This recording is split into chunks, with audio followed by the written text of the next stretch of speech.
All right, this generator comes with a problem with the remote signal. It wasn't start. So we're gonna put it on the system so our controller comes up, and then we're gonna put the controller in auto. See? And then we're gonna take that little jumper and we're gonna put the jumper right there.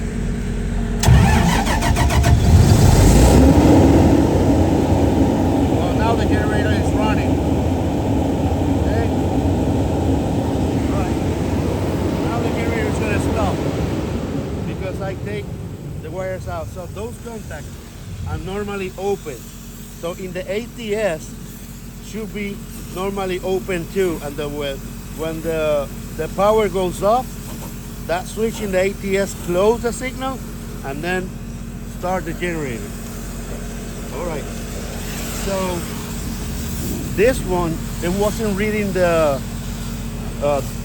oil pressure and the coolant temperature. I'm gonna run it. I'm gonna show you that it's reading right now.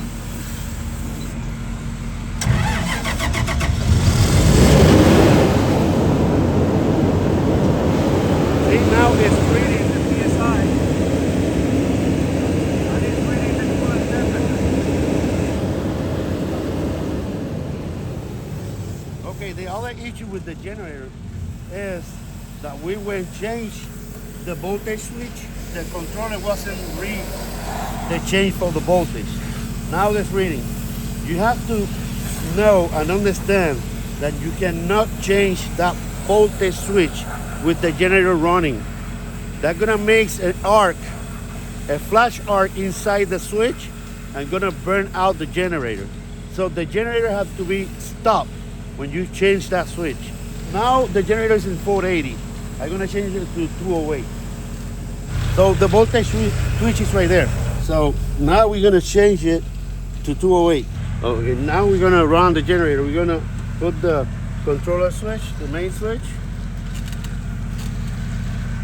We're gonna put this on manual and run the generator.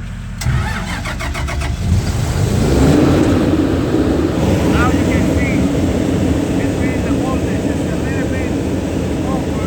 It's 208. That's why you got this. The real stop switch.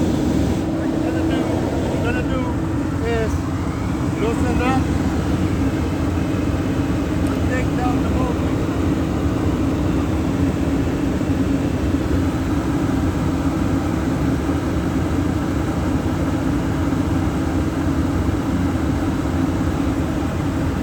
You see now it's at 208.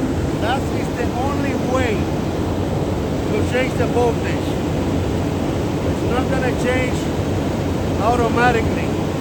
You have to adjust it right here. Okay? And then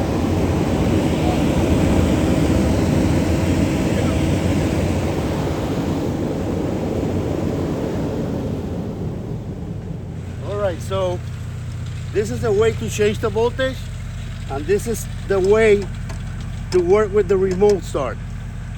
Okay?